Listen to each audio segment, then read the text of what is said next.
అదే RTV app వార్తల్ని క్షణాల్లో చదివే అవకాశం ఉంటుంది. ఒక న్యూస్ పేపర్, ఒక టెలివిజన్ ఛానల్ మీ చేతుల్లో ఎప్పుడూ ఉంటాయి.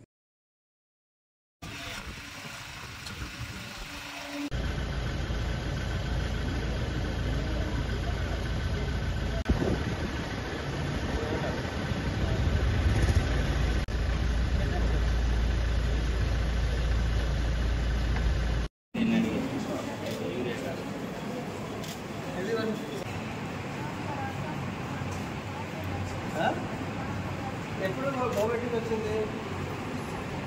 సాటర్డేకి వామిటింగ్ వచ్చింది. మీకు జ్వరాలు ఎప్పుడు వచ్చింది?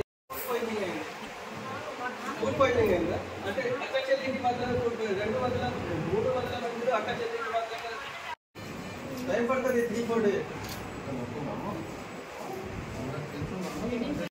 వేడి వాటర్ ఇస్తున్నారా? వేడి వాటర్ మాత్రం ఇచ్చారు. చిల్ల వాటర్ తాగారు. ఎక్కడైనా హాస్టల్లో అది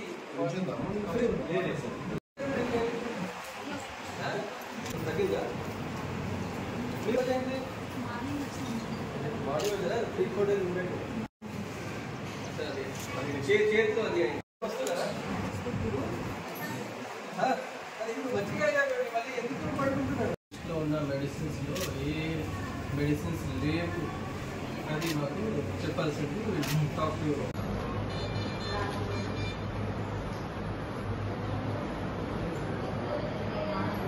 ఇద్దరు పాప గురించి ఇద్దరికి జ్వరాలు వచ్చింది. మన దగ్గర మొత్తం ఇన్వెస్టిగేషన్స్ కూడా అయిపోయింది. ఇప్పుడు మంచిగా ఉన్నారు. వాళ్ళకి సీజనల్ డిజీజ్ ఇప్పుడు ఉన్నాయి. ఆ మొత్తం వార్డులో ఐ థింక్ ఆ ఇద్దరితో పాటు ఇంకా 15 మంది జ్వరాలతోటి ఉన్నారు. అందరికీ 4-5 days మనం హాస్పిటల్లో ఉంచి ఎప్పుడైనా మంచిగా అయిపోయిన తర్వాతే పంపిస్తున్నాము.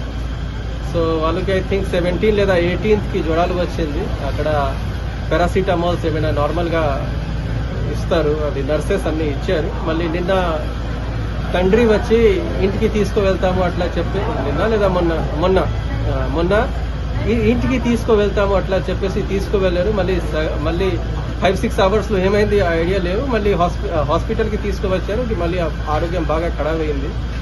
మళ్ళీ ఆ టైంకి వెంటనే మా డాక్టర్స్, నర్సెస్ అందరూ ఇమీడియట్ గా అడ్మిట్ చేశారు. ఇప్పుడే నిన్న 7 o'clock 8 o'clock నుంచి అయింది. ఇప్పుడే మంచిగా ఉన్నారు.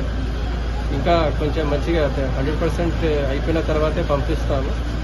అండ్ ఈ నర్సెస్ కి, వార్డ్ బాయ్ కి లేదా ఎవరైనా స్టాఫ్ వాళ్ళకి కొట్టుకోవడం, వాళ్ళకి గొడవ పెట్టడం అది కరెక్ట్ గా లేవు. Will take strict action against them. And దుష్ప్రచారం ఎవరైనా చేస్తున్నారు అంటే, ఏమైనా ఆరోగ్యం ఖరాబ్ అవుతుంది అంటే, ఫుడ్ పాయిజనింగ్ అయింది అంటే వాళ్ళ ముందు అక్కడ యాక్షన్ తీసుకుంటాం. కాబట్టి నేను ప్రెస్ స్టేట్మెంట్ కూడా ఇచ్చాను. ఎవరైనా ఏమైనా రాస్తే జాగ్రత్తగా రాయాలి. ఇట్స్ నార్మల్ ఫీవర్ ఉన్నాయి. కొంతమంది ఫుడ్ పాయిజనింగ్ రాయడానికి సిద్ధమవుతున్నారు, జస్ట్ గవర్నమెంట్ కి బద్నాం చేయడానికి. సో ఏమైనా అయింది అంటే ఫుడ్ పాయిజనింగ్ నేను అదే అడిగాను. 5 years నుంచి ఉన్నారు ఈ హాస్టల్లో. ఎన్నిసారి ఆరోగ్యం ఖరాబ్ అయింది అంటే ఈ ఫస్ట్ టైం ఆరోగ్యం ఖరాబ్ అయింది. సో 5 సంవత్సరంలో అందరికీ ఇంట్లో చిన్నపిల్లలు ఉంటారు. 5 సంవత్సరంలో ఒకసారి ఆరోగ్యం ఖరాబ్ అయితే ఫుడ్ నుంచి ఆరోగ్యం ఖరాబ్ అయింది ఎట్లా ఎవరు చెప్పరు. నార్మల్ గా కూడా సంవత్సరంలో 1-2 సారి చిన్నపిల్లలకి ఇన్ఫెక్షియస్ డిజీజ్ లేదా అట్లే సీజనల్ డిజీజ్ లాగా అట్లా రావచ్చు. అండ్ మనం దాని గురించి ఫుడ్ సంబంధించిన, హైజీన్ సంబంధించిన హైయెస్ట్ స్టాండర్డ్ మెయింటైన్ చేస్తున్నాము. ఎవరికి ఇంకా ఏమైనా డౌట్ ఉంది అంటే హాస్టల్ పేరు చెప్పాలి, మనం వస్తాము. ఆ టైంకి కూడా మీడియా మిత్రులు కూడా కొన్నిసారి హాస్టల్ తీసుకు వెళ్ళాము సడన్ గా. వాళ్ళు కూడా క్వాలిటీ చూశారు, మాతో పాటు తిన్నారు. ఇప్పుడు కూడా సడన్ గా ఎప్పుడైనా అయితే జస్ట్ 15 minutes ముందు లంచ్ అండ్ డిన్నర్ కి మాకు చెప్పవచ్చు. మనం మీతోటి కలిసి వెళ్తాము. ఎక్కడైనా ఏం సప్లై చేస్తున్నారు మనం కూడా చూస్తాము.